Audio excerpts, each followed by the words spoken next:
Josie back on the Bossman Show. As promised, I told you she'd join us every week. It's Dr. Vernette. She's going to break down for you guys this week the top 10 things in her mind that promotes preventive health care. Now, I'm going to be the smart one today and get out of her way and let Dr. Vernette do her thing. Dr. V, what is good with you? How you doing? Hey, JR. I'm doing pretty good. How are you? I'm wonderful. Enjoying life out here on the road. You know how it is. I see that. Yes, sir. And that hot weather of, Houston? Uh-huh. Doing big right. things. I love it. Well, make sure you stay hydrated and, don't do too much. Oh, I'm not. Trust me. I got to drink my 8 bottles of water every day. That's good. That's a good start. So today we're going to talk about the top 10 things that promote preventative health, right? So when we talk about preventative health, we're looking at making sure that we're having deposits made into our lives and our lifestyles that will allow us to see the doctor less for preventative issues, things that can be preventable. So I just have, like I said, 10 things that I'm going to briefly discuss with you today. And if you want to expand on some of them, we can. I'll talk about a range of things that will help to cultivate your mind, body, and spirit, which is aligned with my brand. So the first thing that I like to talk about is stretching in the morning. So stretching in the morning is essential for just waking up your body. And even when you're looking at the morning routine, I actually was talking to one of my clients about this a couple days ago, switching your alarm from being that beep, beep, beep, you wake up, you're like, okay, I'm ready to go. Like you're in this flight or fight mode, right? So already you've started your day kind of on this alert mode rather than waking up to a peaceful tune. Now, understand that some people have challenges with being morning people, which I am one of those. So I set like maybe 4 or 5 alarms, but they're all still soothing tunes that will gradually wake me up so that way I'm able to receive the day as it comes. And then from there, before I get out of bed, I do a few stretches, especially now in my pregnancy, my surrogacy journey. I do a little stretches because I've been still for the most part in the bed. And so, I kind of roll to the side and stretch my arms, stretch my legs, and then really just sit and set my intentions for the morning, which can look something as simple as I will think positive thoughts today, or I will be courageous today, or today I'm going to do something to bring someone else joy. So that's just setting intentions before I even get out of the bed. And so in addition to that, the next thing is moving your body 30 minutes a day, right? So that comes with the territory of being physically active and taking care of your body. So whatever that movement looks like, whether it's walking around a track, you can climb a mountain. My girlfriend's actually climbing a mountain as we speak, Kennesaw Mountain in Atlanta, Georgia. And it was raining all day today. And she is so committed to making sure that she's living a healthier lifestyle. She texted me and was like, hey, girl, I think I'm going to brave the mountain today. And I told her, I was like, okay, don't slip on no rocks, please, because, I can't come for you if I don't know. But I love the commitment, right, because it's important. So whether you're walking the track or you're climbing a mountain or doing a yoga class or doing a fitness class or even just doing some body weight basic exercises, you're getting your circulation flowing so that way the nutrients in your cardiovascular system, your circulatory system, is actually circulating throughout your body and giving your muscles, your tendons, your organs the nutrients that it needs in order to function optimally, right? So that's the moving 30 minutes a day. The third thing that I would suggest to your listeners are harness your energy. Now, what does that mean? Harnessing your energy really looks into your deep core and you knowing that you are meant to live a life of joy and happiness and love. But we kind of have challenges throughout our daily routine that don't necessarily support that, right? So we get caught up in negativity and stress of the world, and we allow that stress to hold us back. And so the idea of harnessing your energy is really coming in within yourself and making sure that you're creating some pretty healthy boundaries, which actually brings me to my next point. Setting healthy boundaries. Setting healthy boundaries is across the board, whether it's professional life, personal life. You want to look at engaging in boundaries that are going to create health for you, right? So if you're in a toxic relationship, toxic interaction, and like I said, whether it's personal, professional, be wary of those people and those things that don't serve your higher vibrations, your higher being, right? So it's good to set healthy boundaries. With that is going to come positive thinking, positive thoughts, positive experience, and that love and joy and happiness that I just talked about with harnessing your energy. The next thing is finding balance in your world, right? So a lot of us carry talent. So you're traveling all over the world right now, gaining coverage for your brand. And, you know, it's different when you're traveling versus being at home. You have your daily routine at home, but you also have your travel schedule. And so making sure that you're staying balanced within those realms are going to help cultivate a healthier mind, body, and spirit. And so knowing when maybe, you know, not to take this trip or maybe to invest in this trip, and making sure that, you know, we're eating properly or that we're exercising while we're away, just making sure that there is a level of balance and stability that goes into all the worlds that we live in, all the hats that we wear, right? My next point is stimulating your mind, right? So that can be really anything that allows you to evolve, whether you like to read or listen to a podcast, read an inspirational book, or attend a seminar. I would say really anything that engages your mind to a higher level would be something that would invest in stimulating your mind. And then with investments, invest in yourself. All these things that I'm talking about, that's what that looks like, invest in yourself. Reserve time in your schedule that allows you to give back to yourself. We are in, a lot of us are in professions that have us serving other people. And so we're giving and we're transferring that energy. But what are we doing to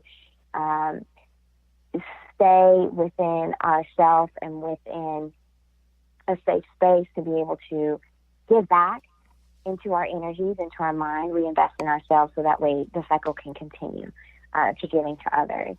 The next one is protecting your space.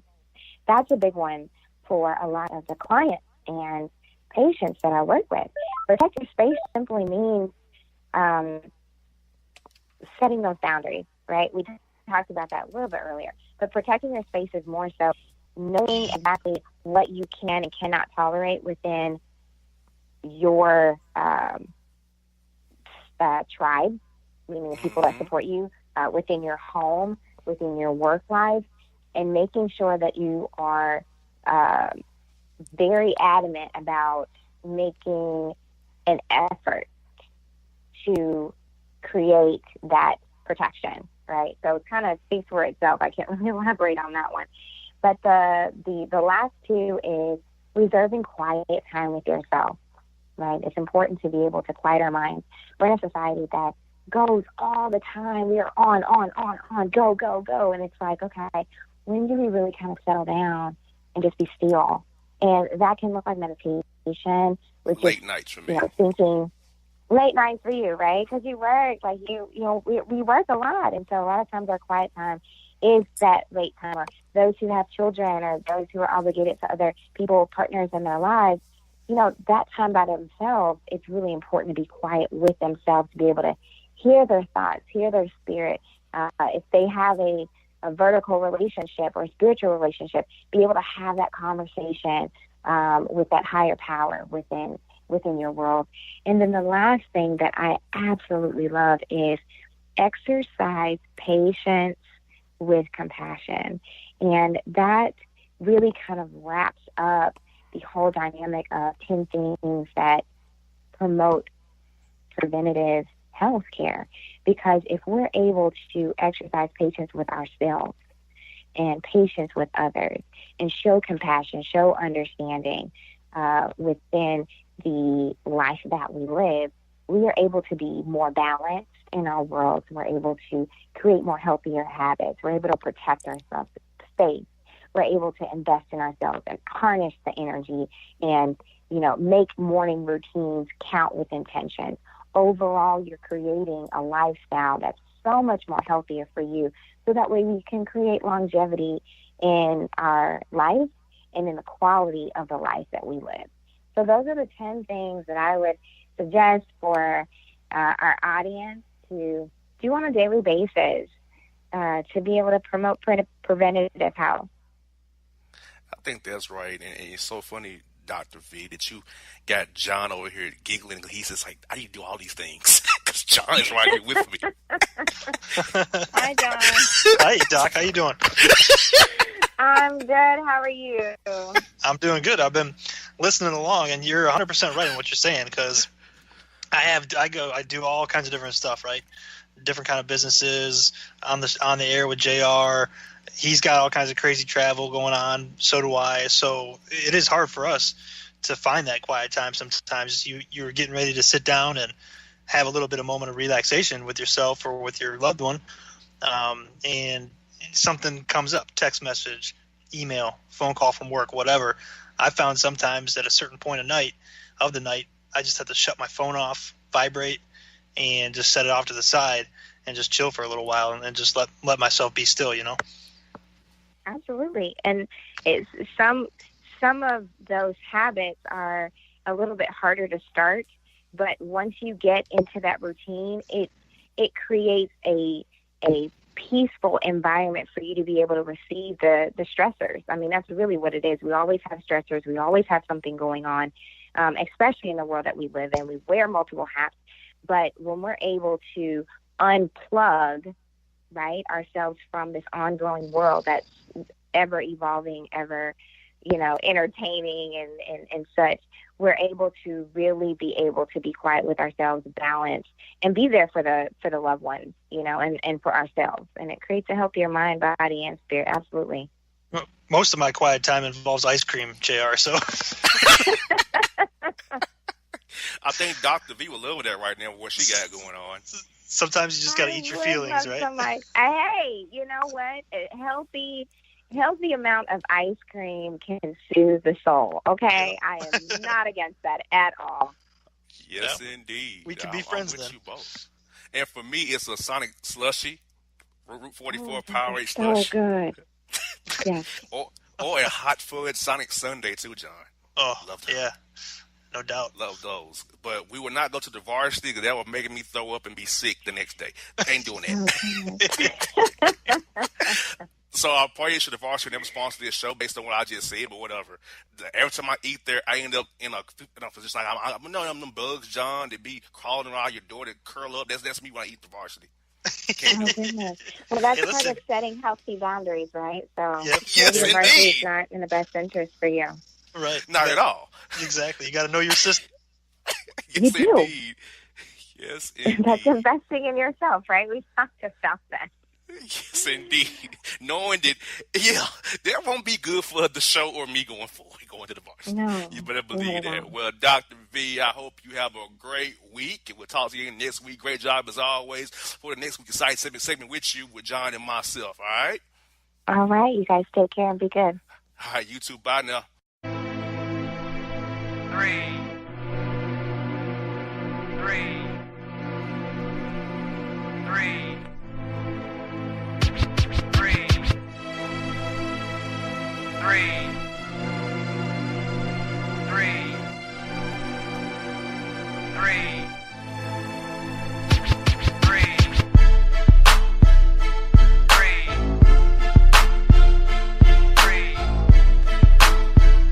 Hey parents, we all try to be extra careful with our children in the car, but then we get an important call or text. Remember, our children are watching. Make every drive a good example. Be in the zone. Turn off your phone. Visit childrenshospital.vanderbilt.org/BITZ to learn more about our Teen Driver Safety Program. Brought to you by Monroe Carroll Jr. Children's Hospital at Vanderbilt, the Ford Motor Company Fund, and the Allstate Foundation.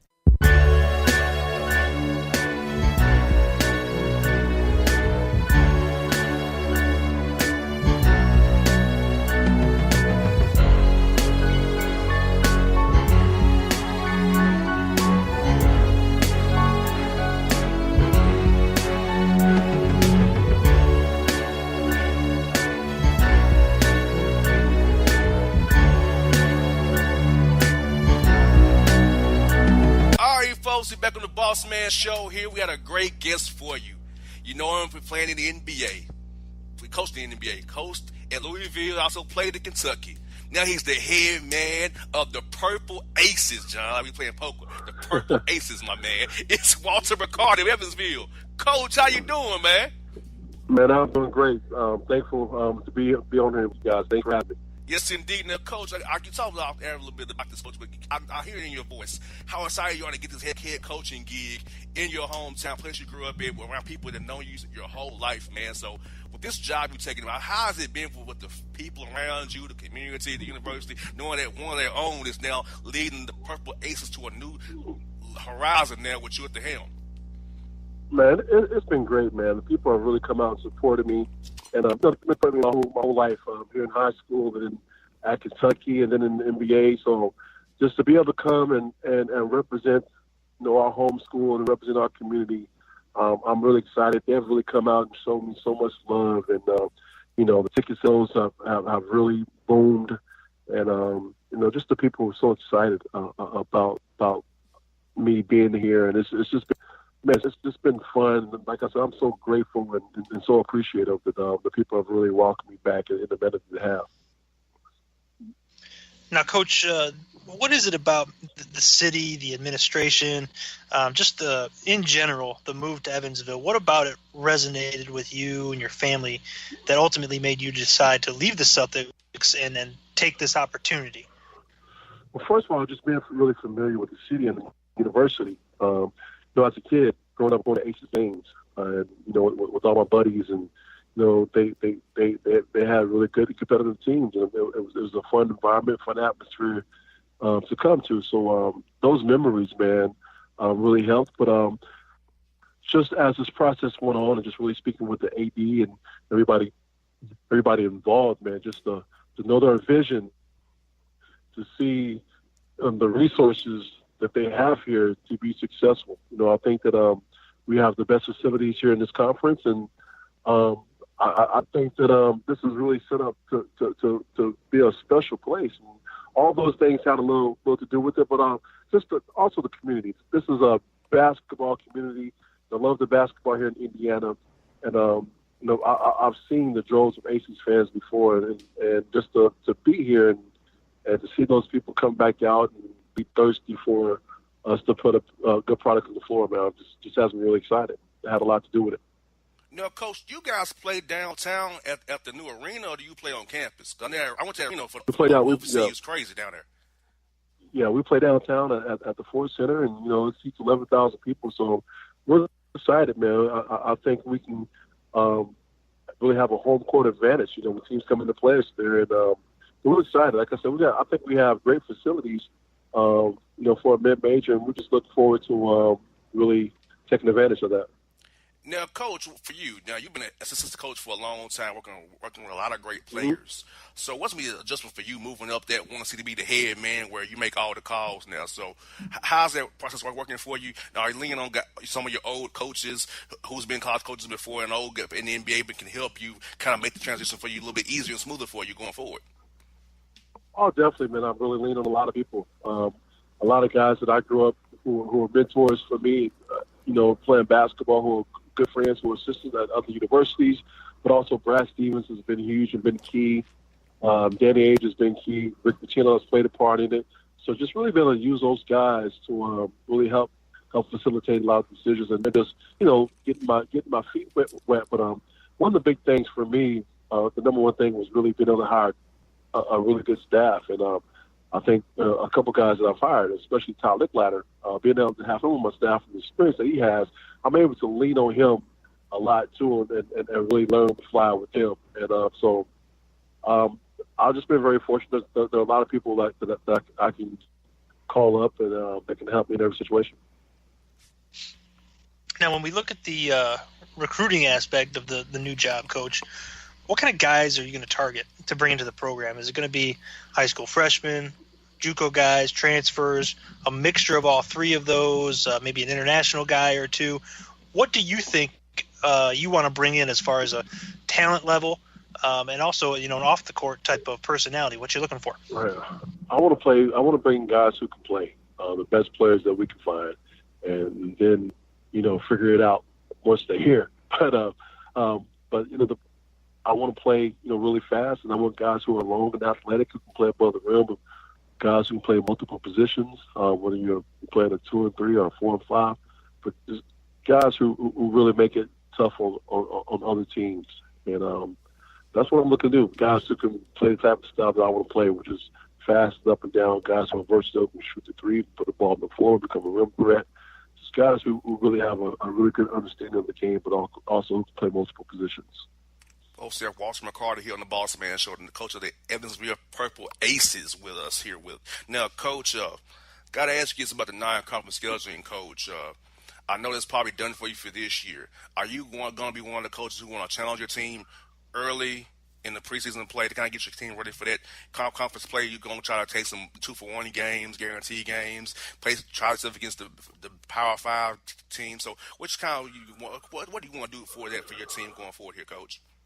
What we've done for next season, my whole thing is really preparing your team to play for conference play. And I think you really have to go out and play teams who can give you really good competition, but who can help your team in the long run as far as what can we learn from the team? How can we be better? How can we grow? So we've gone out and we open up next season when our non-conference. We open up at Illinois, then we go to Xavier. We have Miami, Ohio, Wyoming, Arkansas State, Jacksonville State, Mary State. So we've got a lot of really good mid-major teams on the schedule that's that's going to present some problems, and we have to make sure we're ready to play and that we're up for the challenge. But I think all these teams that we're playing, the Ball State, these are teams that can help us get ready for conference play, where our guys aren't shell-shocked and not ready to play, not ready to compete at a high level once conference play rolls around. Now, Coach, we got to ask you this, man. I know it's been crazy for you all these days. You've been the head coach up there, so talk to us. What is a day like for you typically? Like, are you in the office at 6 in the morning, calling recruits, meeting boosters, and what is your day like, Coach? Meet a lot of boosters. Today's been a really busy day. I've probably had about 6 or 7 interviews. I've had probably been in front of 4 or 5 cameras during the day, but tomorrow's day period, which would be cool. But on the phone with recruits and just trying to make sure that we're doing everything we can to be successful. And I'm always game planning and strategizing with my assistants, and watching teams play and just, hey, what do you think about this play? What do you think about this lineup? How can we do this? So we're just always trying to learn from each other so we can be better. But I'm not in the office at 6 or 7. I may come in the office because it's summertime about 10 or 10:30. Gotcha. Now, Coach, last one I got for you. I know your former team is doing real well against the Cavs right now. So talk to us a little about what's been making these guys play so well with losing Kyrie, losing Daniel Tice, and losing Gordon Hayward in quarter one of night one of the year. Well, I think Brad has done a phenomenal job of letting these guys play through mistakes early on, and letting them just really focusing on just get to the next play. So we're at the point now with these guys, they're comfortable. They're not playing like they're rookies or young players. Brad, they have total trust from Brad, and Brad really trusts these young guys, and it makes a big difference. And I think that's why they're successful. But also, they trust one another. they go out. Brad gives these guys a great game plan, and they go out and execute. And I think they're having so much success because I think that they play more consistent as far as defensively together and offensively together longer than other teams. I think over a stretch of a game, they're going to do it the right way longer than the other team. They're going to do it together. I think that's what makes the big difference. Well, Coach McCarty, I tell you what, man, we're happy for you, Coach. We're glad you got this gig up there. I was good to get another African-American coach leading the team in the college basketball D1 level. So, Coach, best of luck to you. We'll talk to you real soon, man. I'll just catch you around the fall time, see how things are going with your team then. All right, I appreciate it, guys. Thanks so much. All right, Coach. Have a good one now. All right, bye-bye.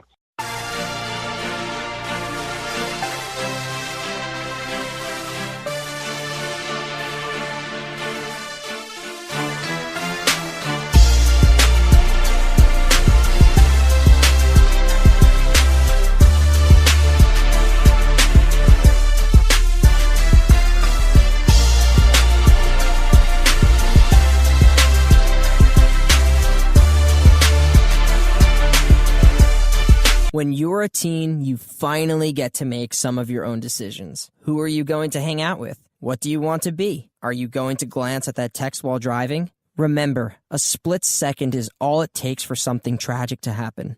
Be in the zone. Turn off your phone. Visit childrenshospital.vanderbilt.org/BITZ to learn more about our teen driver safety program. Brought to you by Monroe Carroll Jr. Children's Hospital at Vanderbilt, the Ford Motor Company Fund, and the Allstate Foundation.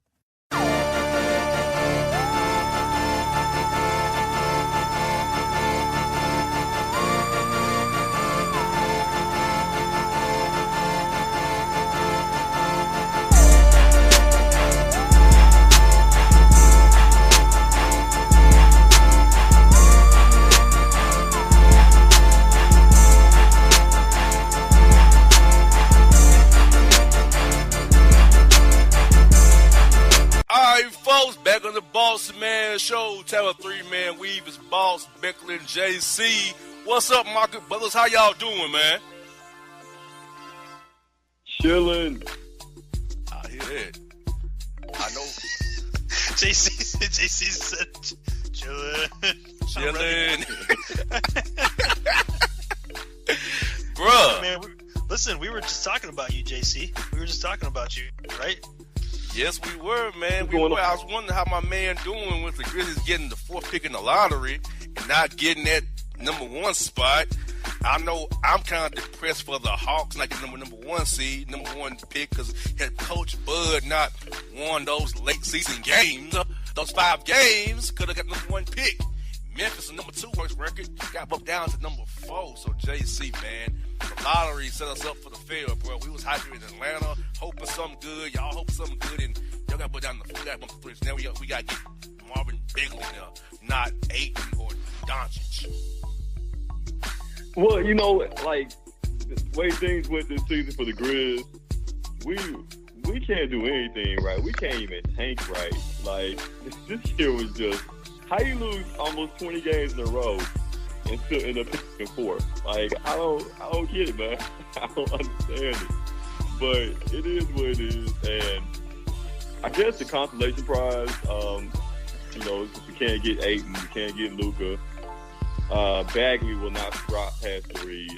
Atlanta's gonna snag him up.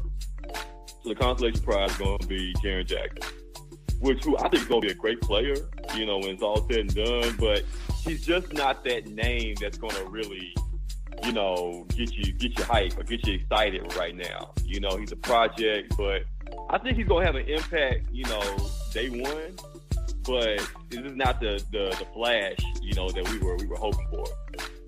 Bruh, I'm going to be real with you, JC and Beckler, this. I think Chris Wild's going to be up again and draft somebody with horrible medical records than Michael Porter Jr. It seems like he'll do something. I wouldn't be surprised. That's what we do, man. We find a way to mess up every draft pick.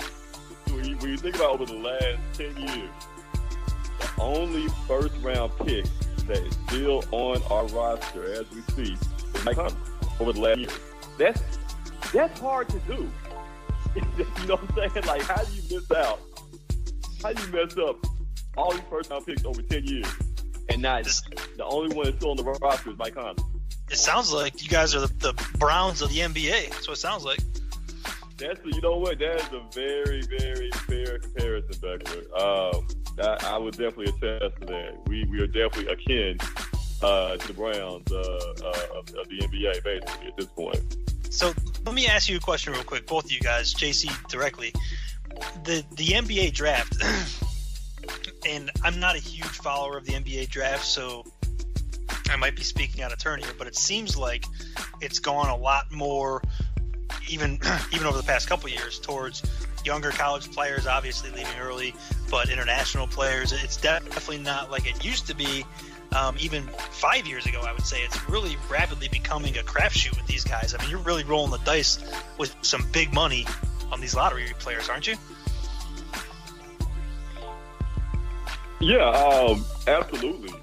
You know, because with the NBA draft, like you said, Beckler, you know, these young guys coming out, and then there's always, it's always the guys that later in the first round that probably end up being bigger superstars than the guys that, that go top 5 every year. And so, it's like I said, it's a crapshoot. You just never know. And even with this year's draft, I mean, this year's draft is okay, but it's not going to be a transcendent draft like the 03 draft with LeBron, D-Wade and Melo. Like, it's not that crop of talent. There's some good players, the guys that could be potential all-stars going forward, but I'm not sure if you can point to one guy and say, you know what, this guy coming out this year is going to be a franchise player. That guy's not in the draft this year. So, it's definitely a crapshoot more than ever, even this year. There's no guarantee with the top three picks that those guys are going to be, stars in the future. So you just never know. You got that right. I feel like the draft, I think it's kind of tricky because some of these players don't even play with the contracts that on 2 years guaranteed, team up in the last 2 years. Some of these guys get drafted, they out the league after 2 years. They don't show nothing. So a lot of pressure on those guys. And I feel like that the CBA did it to make teams not be so sound with bad draft picks, but for the guys, pressure on them right out of the gate. You know what I'm saying? If I'm performing year 1, year 2, I might be not get a deal. I might be out of the league altogether. So it's real tricky, man, with the talent we have coming in. Guys only coming out of AAU programs, playing 1 year in college in the NBA, ain't ready. A lot of pressure on them already, going to be very bad for them. And guys, as a response to the draft lottery, the Atlanta Hawks got the picks. They got pick number 3. They got 19. They got pick 30. Atlanta Hawks, I don't know what the heck. All draft picks there for the Hawks, first round picks now. Hawks going to be in tank mode again. Hired Lord Pierce to be the coach of the Hawks now, but it's frustrated our good buddy, Dennis Schroeder. He wants out of Atlanta now. He doesn't want to be part of a rebuild here. You think the Hawks should trade Dennis Schroeder, JC, and Beckler? And also should they trade Kent Bazemore? I have another name of Kent Bazemore, but I don't say it off the air because I don't want to get off the air for calling him what I would want to call him. But it rhymes with something that's not very nice to say about black people. But okay, so let's just not go there. But do you think the Hawks should trade Schroeder and Bazemore as the rebuild goes in full rebuild mode after in the AB after Bud? As far as Schroeder is concerned, I've liked him in certain situations. He seems like he's a very streaky player. He'll go, a couple weeks here and there where he's, you can look at him as maybe top 10, top 10 point guard in the league possibly, some nights, and other nights, not so much. But, if he wants to, get out of Atlanta and go to a Milwaukee or, a team of that nature in the East, I can't blame him. This guy's in the prime of his career. Atlanta's in a definite rebuild, to say the least, and Atlanta's not going to be good for no time soon. So, if you can get something good for him, but that's the thing. I don't know if his value is, thought of to be, that high across the league. Because you not. see a team giving up a first round pick. Yeah, because you see a team giving up a first round pick for Schroeder. I can't. Not even Kent Bazemore. I don't think none of the Hawks stars are like first round pick net. We're more like second round pick and a bad contract relief, baby. I think that you can get really good value for Schroeder right now, honestly. Like you guys are saying, you're not going to get – nobody's going to pay a ton for either one of those guys. But Schroeder, I feel like if you put him on a competitive team and he's the guy, I feel like he's more focused in that situation. I think right now he's kind of just feels like he's going through the motions. So he's maybe a little bit looser than he would be if he were in a competitive situation. Because if you remember back when the Hawks were making playoff runs and he was kind of the sixth man or, the backup, he was pretty good. He was pretty consistent and pretty... He was playing the fourth quarter over GFT. He was pretty reliable in that scenario. And then once they kind of fell off and there wasn't really that pressure or that, focus that he had to have, obviously he slips a little bit because it's just like a Des Bryant wide receiver, when you're off the ball, you're just standing out there on the island. You're not necessarily doing anything, you know what I'm saying? Yes, indeed. Well, look, I hate if he left, but if he has to go, I understand that the Hawks are going nowhere fast. Right, I hope the climax. I hope he comes to Cleveland. Well, that might be an option with what's going on right now. You great brought up, Beckler. The Celtics and the Cavs are at 2-0 for the Celtics. JC and Beckler. I want you to the Cleveland perspective of it. JC, talking the Celtics perspective of it. Man, what are you seeing? And did you think the team that was without Kyrie Irving and Gordon Hayward, the two guys they brought in to help them get them over to the top from Cleveland, they're playing so well under the leadership of my Dominican brother, Al Horford. JC, you take the lead on this one with the Celtics, brother. I mean, it's incredible, to think of the job that Brad Stevens is doing, man. He's awesome. And you think about it, this guy has done it at every level, man. A great high school coach, great college coach, and now to do it in the NBA like this, and just to think that, when they did the NBA coaches, Coach of the Year, voted on by the NBA coaches about a week or so ago, that he didn't even get a vote. You know what I'm saying? Amongst the coaches in the league there. So that's just pure jealousy, pure player hating that's going on right now. But I mean, I wrote them off as well. I thought, of course, they made the playoffs and everything. After Gordon Hayward went down, and then with Kyrie going down. And I even saw them win the first round. But anything after the first round, is money, for the Celtics. But at this point, once they get to the finals, of course, Golden State will win. But who's to say that, Golden State Boston matchup in the finals wouldn't go 6 or 7 games? Just based off the coaching of Brad Stevens, you have to give the Celtics maybe 2 extra wins that you normally wouldn't have with another coach. Just based off of his brilliance, you could see that he could probably mastermind or scheme a game plan that would give the Celtics an extra win or 2 in the final series. So, it's just amazing, and the heart and the energy that they play with. You can tell it's a team that likes to play for each other. They're supporting each other, they're rallying around each other. And just they play with a lot of heart. They remind me a lot of the Grizzlies back in the heyday. As far as guys that's scrappy, gritty, playing for each other, not top tier talent on the team, but guys that just play well as a unit. They remind me of the 2011 through 15 Grizzlies. Just a group of guys that just play hard and love to play for each other.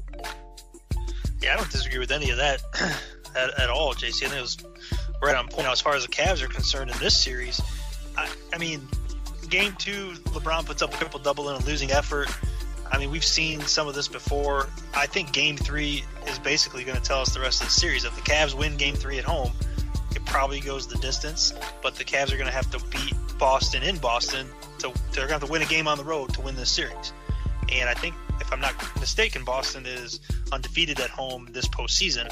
9-0. Yeah. Yes, they're playing well. It's going to be a tough task. Now, we've also seen LeBron when, things aren't looking to go his way necessarily, like the last time when he left Cleveland for Miami. A lot of people weren't happy with the way he played in that final playoff series on the way out the door. Now, obviously, he played his heart out and had a triple-double. Now, does he come out in Game 3?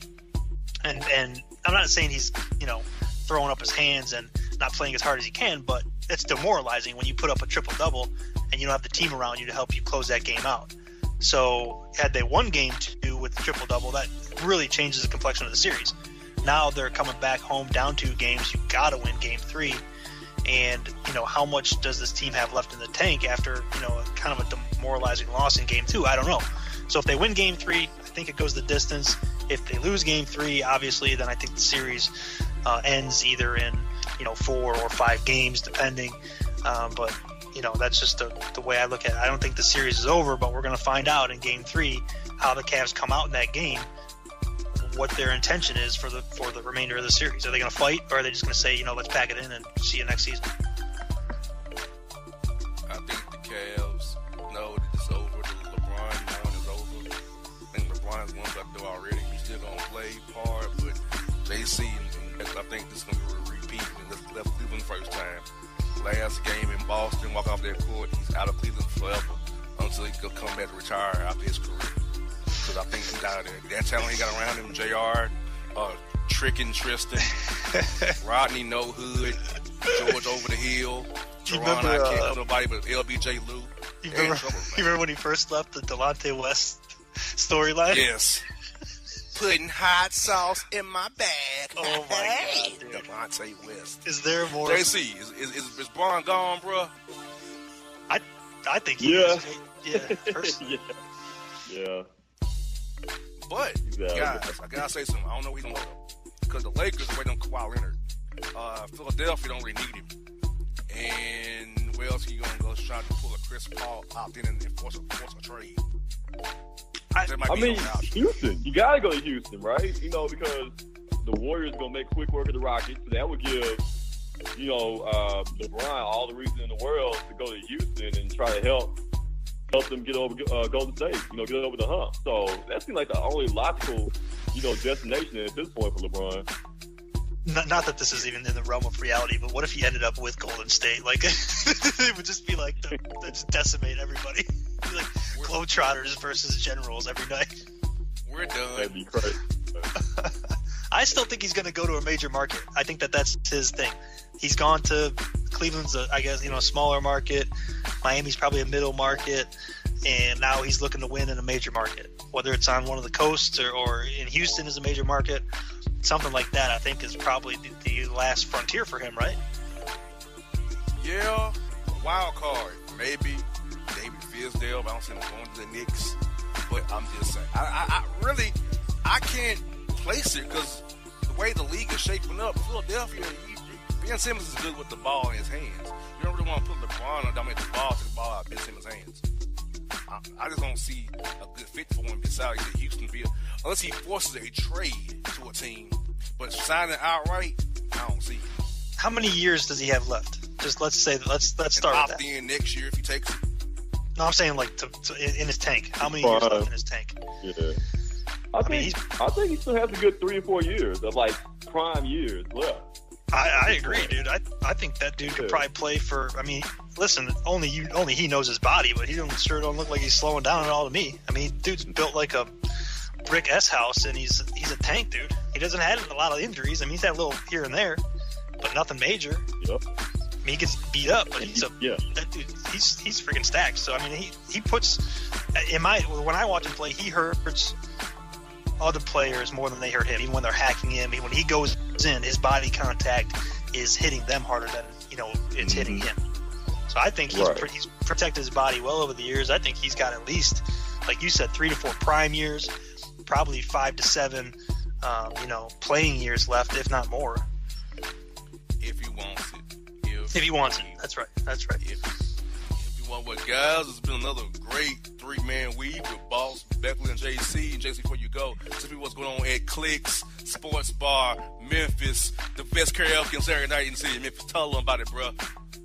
Oh, man, we doing big things, man. The whole Memphis in May, month-long festivities going on. We call it Clicks, Clicks in May. So, we got a new sponsor now. If you guys are familiar with Crystals, the sex shop. Crystals is now new sponsors of the Three Kings and Trust Us Records. Yeah, man. So they hooked us up with some swag to give away. And you guys just imagine what's in those gift bags. that we're giving away to the ladies each and every Saturday night, man. So ladies, come on out tonight and get your special gift bag from Crystal. You never know what you may find in the bag. You know, you got to reach your hand in there, you know. When you first said crystals, I was like immediately thought fast food, and then it turned on me real quick. Definitely not the burger. It turned on me real quick. Yes, indeed. Well, folks, get your surprise goodie bag from the Three Kings out there at Clicks Sports Bar, Memphis Clicks in May. Folks, get it in while you can. 2 more weekends of Clicks in May. Get it in. Bro, we're going to talk to you, man, next week, man. Have a great one, JC Beckler. We are out.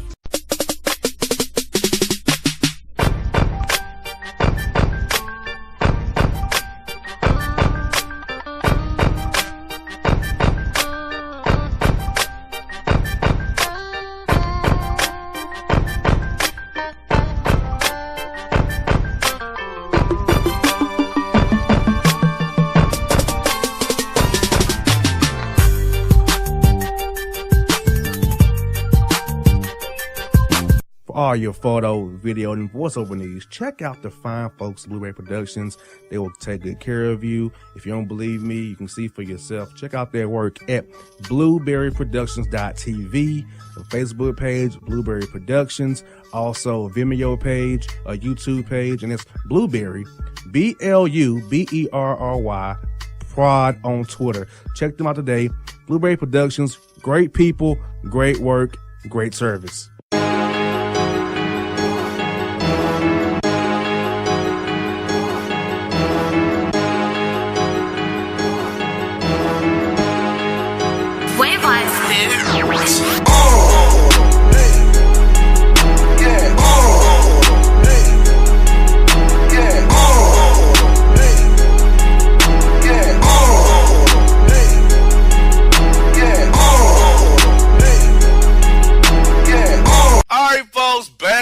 Bossman Show on your radio. Time for this week's Boss Report with me and my man John. John, what's up, brother? Are you ready for this week's world of crazy stories on the Boss Report? Yeah, I'm ready, man. Listen, I mean, sometimes you just gotta pull the cord, man. You just gotta jump out of the plane, pull the cord. Yes, indeed. You got that right. Well, folks, you've been waiting on it. It's time for it. It's here. It's the Boss Report. First story is this, John. South African pastor asks women to remove their drawers so they can anoint their vajayjays in church, saying, quote, he's got the power of the almighty healing to release the feeling upon them. So, he was trying to heal their vajayjays? Yes. And sounds like an interesting way of going about it, but okay. So did they do it? Yes. He wound them up on the beach after church. Like, why? People aren't very intelligent, I guess. I don't know. Like, if somebody asks you to do that, you just recognize it as nonsense and don't, right? I mean, I don't know, man. And get this, John, is another second part to it. During the, quote, ceremony of blessing, as he called it, the women were required to, quote, tap the faucet, if you know what I mean. I don't know, man. There's some foolish people out there, and these pastors there's always these stories about these pastors, man. You gotta watch some of these religious people, man. I'm not saying all of them, but some of them taking advantage of that trust that people put in them, you know? Exactly. Get this, John. A Texas pastor in the hospital after being rock bottom by a patron after he touched his wife's booty during communion. I see we're going to have a theme today on the Boss Report. Oh, like, what did she do? Like, take the communion, the host, and, like, he patted her on the butt like she made a good catch in the outfield or something? Like quote, he palmed it like it was his. something like that to a man's woman, you deserve to get stone cold. I don't care if you're a pastor or not, man. I don't care if you're a pastor or not. John, I got one more church story for you after this. You gonna love it. Not gonna love it, but it's terrible. Florida man arrested after jumping into the baptismal pool naked to get him some of a newly baptized female patron. No way, dude. He just jumped in butt naked. Yes, he wanted to get him some of her. To really baptize her. That's what his take was. Oh my god, dude. People are crazy. And that was Florida man? Yes. Yeah, well, that sounds about right. Florida man's pretty much whatever. Like, he'll do whatever. Especially when it comes to getting naked. Like, he probably showed up to the baptism naked. He sure did. That's pretty much standard operating procedure. This story comes from our good friend, Mr. J.C. Smith, who let us know that it's right and tight. Angela Simmons has built up her booty and her workouts doing wonders on her newly found colossal MILF after having baby cakes. Who is this? I missed it. Angela Simmons, Reverend Run's daughter. Oh, okay. J.C. reported sending her in Memphis that, quote, she's right and tight. Angela Simmons' built up booty workouts are doing wonders for her and her MILF colossal mommerly and motherly cakes. So it's JC's. She's on JC's list. Is that what I'm to understand? Well, he said he had a report for me. That's what his report says. There's nothing like, oh man, being in the group text with you and JC. That's all I gotta say about that. It's nothing like being in the group text with you two. You never know what you're gonna get. Exactly. We got this, John. Extra cheese, please. Fired Chipotle manager accused of stealing, get this, $626 is awarded $8 million in a wrongful termination lawsuit because, quote, the money was for petty cash to repair a broken stove. So I saw this story somewhere out there. I don't know where or when, but the impression I got was that the money went missing. They accused her of stealing it and fired her. Or him. I think it's a her, right? It says it's a manager. Don't give me a sec. Okay. I thought for whatever reason I thought it was a her. But they apparently she used the money that was quote unquote stolen to repair a piece of equipment for the business, right? Correct. Out of the petty cash fund. But how do you not, like, as the business owner, as the owner of the Chipotle, how do you not know? Like, there's going to be some receipts and what have you. Like, a simple question-answer session would have cleared it up, right? You would think, if you just ask somebody rather than accusing them. Right. I mean, like, so you own the Chipotle, and I'm the manager, okay? And you look at the books and you say, oh, hey, there's $620 missing here. That's crazy. I don't see a receipt for anything. It's just money's gone. Let me call John up, find him out. Hey, John, what's up with this money? Oh, that's for the refrigerator. We had to get it repaired. It broke down last night. I didn't put the receipt in the thing. Sorry about that, but that's what it's for. I got the receipt. I'll give it to you. Oh, okay, no problem. Right? No problem. So she deserves money as far as I'm concerned. I mean, $1 million or however much she got. What, $8 million? That seems like a lot of money for that scenario, but whatever, man. I mean, it seems like, you put somebody through that. Who knows how long she worked there? Maybe she was a long-time employee. Maybe she, if you're a manager of a fast food restaurant, JR, it's not like, or even any restaurant, that's not easy work. I mean, you got to be there early, stay late, manage all the employees, manage all the vendors, manage all the health department stuff, the accounting, all that type of stuff. It's not just, show up, punch in, and that's that. I mean, that's a lot of work. You got that right, brother. You got that right. We got this. We got swipe left, gone south. Woman accused of sending thirstily worded messages. Get this. 65,000 text messages and illegally bathing in the home of the man she met on Tinder during the Atlanta Hawks swipe right night. So wait a minute, how many text messages? 65,000. And she also broke into the man's house for a quote illegal bath. Illegal bath. 65,000 text messages over how long? Get this, a 6-week span. Dude, that's 10,000 a week. Oh my God. 3 illegal baths per his ADT cameras. His ADT cameras. Dude, I love that illegal bath. You definitely don't want somebody coming in your house taking an illegal bath, man. That's just not cool. I just basically remind me of the illegal lunch I can take.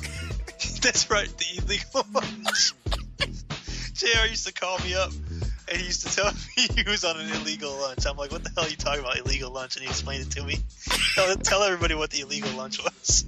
Okay, I had a job where I didn't have a lunch. It was a part-time gig, but to record the show, I would tip off for the illegal lunch that I would take and leave the radio station like blank and nothing there. So if something went south, it was in the hands of a guy who can't spell sail. So I can sell helicopters, whatever he said, sell sailboats. But yeah, that was the illegal lunch for a quick snapshot of what the illegal lunch was. That's right. I remember that. Part-time producer shift, I would sneak off and take me a illegal lunch to take the show. And I'll call it the illegal lunch. I never got called taking before. Ever. That was the best. That was the best. The good old days. The illegal lunch days. Exactly. Oh my God. We got this, John. Florida man arrested after throwing an alligator inside when he drive through because Frosty came back vanilla rather than chocolate. I mean, I wouldn't go so far as throwing an alligator into the drive-thru because of that. But if you're expecting, listen, I mean, a vanilla. Who even orders a vanilla Frosty? Like, why do they even make? Well, y'all know. You know what I'm saying? Like, in my life, I've never it's a vanilla Frosty. Like, what? It's just a big cup of vanilla ice cream. Like, who wants that? I mean, come on. I would get upset too if somebody tried to give me a giant cup of vanilla ice cream. No sprinkles, no chocolate syrup, no nuts, no cherry, nothing. Just a big cup of vanilla ice cream. I mean, I'm not saying you deserve a gator, but maybe like a squirrel or something, you could throw that in there. Exactly. And our final story, John, is this. That foul was offensive, Tristan Thompson. We got this. A relieved and groveling Tristan Thompson bursting in tears after Chloe birthday True said, quote, in between the tears, almost busted me a willy too. What? Dude, that dude is off his rocker, right? You about to bust one while you crying over your child being born? I mean, why are you even, why was that thing even activate during that moment when your child is being born, just born? Like it was, why would it even activate? What? Like it was an Autobot. Why would it activate? Like why? Haven't that done enough damage for you already, my man? Like look at what you're laying next to crying about. Seriously, man. Like, dude, that stick, that joystick you have should not be activated during a time of birth. There's nothing attractive about childbirth, or you should be getting your rocks off about busting a willy. Like, what? What he needs to do is deactivate that thing for a good month or two and just, stop taking the L's, bro. Amen to that, brother John. Amen to that. Well, John, in the Boss Report, what is your take on today's report, my good brother? Watch out for the pastors, man. I'm telling you. Just the pastors. If you're listening, people aren't having it. You gotta be careful what you do. It's the good old days. You just take women down to the beach and have them strip naked so you can heal their vaginas. Not happening, guys. Not in this era in the Me Too movement, people. Not during this time. We will mute you. We muted other artists and people. So, folks, this is John, and this was the Boss Report.